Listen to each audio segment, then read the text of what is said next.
It started with a flagpole. Jake Morgan had served 20 years as a Navy SEAL. He'd been all over the world, fought in places most people couldn't even pronounce. When he finally retired, he bought a quiet home in a tidy little suburb, a place where he thought he could finally relax. All he wanted was to fly the American flag from a pole in his front yard. Nothing fancy, nothing flashy. Just a simple symbol of the life he'd dedicated to protecting. But the HOA had other ideas. A warning letter arrived first. Unauthorized structure, remove flagpole immediately or face fines. Jake ignored it. A second letter came. Then a third, this time threatening enforcement action. Jake wasn't the kind of man you intimidated with paperwork. One evening, while Jake was inside watching the sunset, he noticed movement on his security cameras.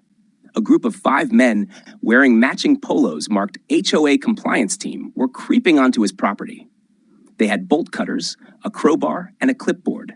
They were trying to break into his yard to confiscate his flagpole. What they didn't know was that Jake had seen them coming a mile away. Silently, Jake geared up. Not with weapons. He didn't need them. His training was enough. He slipped on a pair of boots, a tactical belt, and his old service jacket for good measure. By the time the compliance team breached the gate, Jake was waiting in the shadows. One of them tried to unbolt the flagpole. Jake stepped out, silent as a ghost, and calmly said, "You boys lost?" They froze. One guy dropped his crowbar. Another stammered something about authorized removal. Jake didn't raise his voice. He didn't threaten. He just smiled. The kind of smile that said, "I have wrestled men bigger than you in places darker than this." He told them plainly, trespassing is a felony. You've got about 10 seconds to leave my property before we have a real situation here. The compliance team scrambled. They tripped over each other trying to escape. One guy even left his clipboard behind. Jake picked it up and flipped through the papers.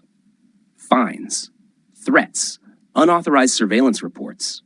They'd been tracking several residents who had violated HOA policies. Minor things like garden decorations, holiday lights, kids drawing with sidewalk chalk. That was it for Jake. The next morning, Jake called a community meeting at the local park. He laid it all out. The trespassing, the illegal enforcement squad, the harassment.